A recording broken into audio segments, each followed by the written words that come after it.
7वीं बार में उन्होंने रुचिर प्रजापति के घर आकुति नामक पत्नी से यज्ञ रूप में आए।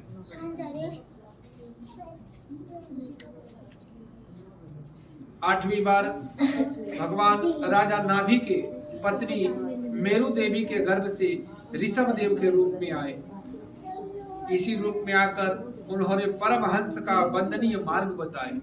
सन्यास का मार्ग क्या होता है, सन्यासी को कैसे रहना चाहिए, सन्यासी को किस तरह से इस जगत में धारण कौन से तत्व का धारण करना चाहिए, कौन से धर्म का पालन करना चाहिए, ये ऋषभ देव जी के रूप में आकर भगवान नारायण सबको समझाए बताए। 9वें अवतार में राजा पृथु के रूप में भगवान अवतार ग्रहण किए और पूरे पृथ्वी जो गोल थी, गोलाकार गेंद की तरह थी पृथ्वी, उस गोलाकार गेंद की तरह पृथ्वी जो है को उसको अपने बाणों से बसने लायक बनाया, औषधियों का दोहन किया। जब सारी सृष्टि त्रिलोक में डूब रही थी समुद्र में सभी, तब उनकी रक्षा करने के लिए भगवान मछली का रूप धारण करके मत्स्य रूप में आए। बोलो मत्स्य भगवान की जय। 11वीं बार भगवान देवासुर संग्राम हुआ। उस संग्राम के मंथन करने के लिए मदिराचल पर्वत को लाया गया।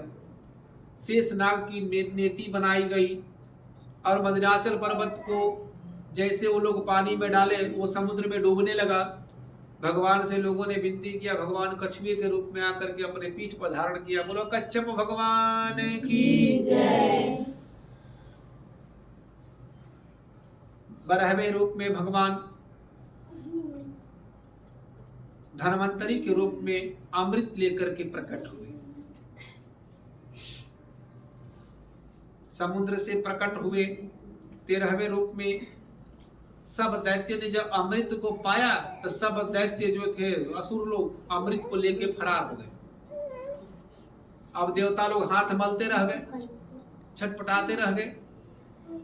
भगवान विष्णु से प्रार्थना किया। भगवान विष्णु मोहिनी का रूप धारण करके और देवताओं को अमृत खिलाया असुरों से लेकर। उसमें 2 असुर बड़ा चतुर था, उसी दोनों असुर को, उसमें से एक ज्यादा बुद्धिमान था स्वर भानु नाम का दैत्य। वो देवता का रूप बना करके आकर के अमृत थोड़ा पान कर लिया। तब भगवान विष्णु ने उसको छल समझ करके उसका गला काट दिया। अमृत पान करने की वजह से वो मरा नहीं काटने के बाद भी। तो उसको नवग्रह के श्रेणी में रख दिया गया, राहु और केतु बनाकर। जिसके जीवन में राहु केतु का दशा आती है, पति पत्नी अलग हो जाते हैं, माता पिता अलग हो जाते हैं, अच्छा बना हुआ काम बिगड़ जाते हैं। सपने में भैंसा, भैंस, घोड़ा, लाठी, भाला यही सब दिखाई देता है। जब राहु का जब समय आता है तो राहु काल में चैन से जीने नहीं देता राहु। ऐसी परिस्थिति में अब भगवान 14वें रूप में भगवान दैत्यराज हिरण्यकश्यप को अभिमान हो गया, घमंड हुआ। वो तो अपने आप को विष्णु समझने लगा, अपने आप को भगवान कहलाने लगा। चारों तरफ से भगवान, मैं ही भगवान हूँ, मैं ही भगवान हूँ। विष्णु भगवान की पूजा बंद करा दिया, कृष्ण भगवान की पूजा बंद करा दिया, राम जी की पूजा बंद करा दिया, सब देवताओं का पूजा बंद करा दिया। बोला विष्णु मैंने कुछ नहीं, मैं ही विष्णु हूँ, मैं ही हूँ भगवान हूँ। ऐसा करके अभिमान और अहंकार किया।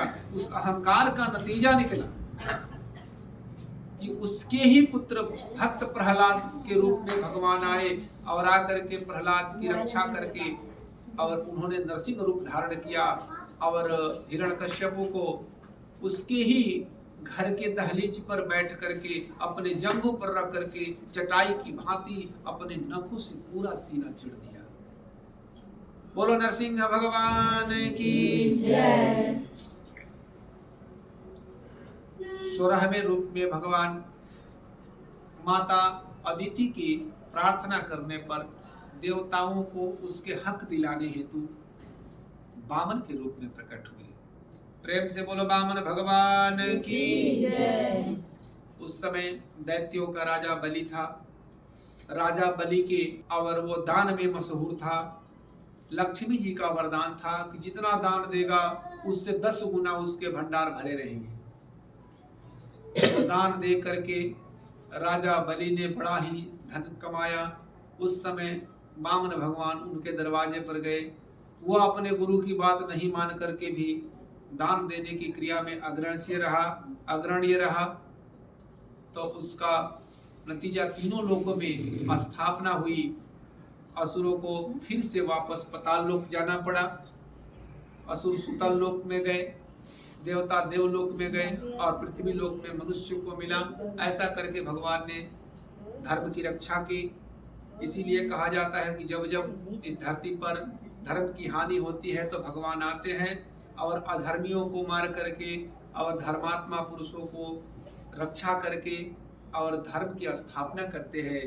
बोलो आनंद कंद भगवान की जय, भगवान की जय। सुत जी महाराज कहते हैं कि ऋषियों 10वें उन्होंने जब उस अधिक ऐसा समय आया कि सभी राजा अधर्मी हो गए, घमंडी हो गए, अभिमानी हो गए, अहंकारी हो गए, ऋषियों को लूटने लगे, स्त्रियों की इज्जत लूटने लगे। इस जगत में, चराचर जगत में केवल पाप ही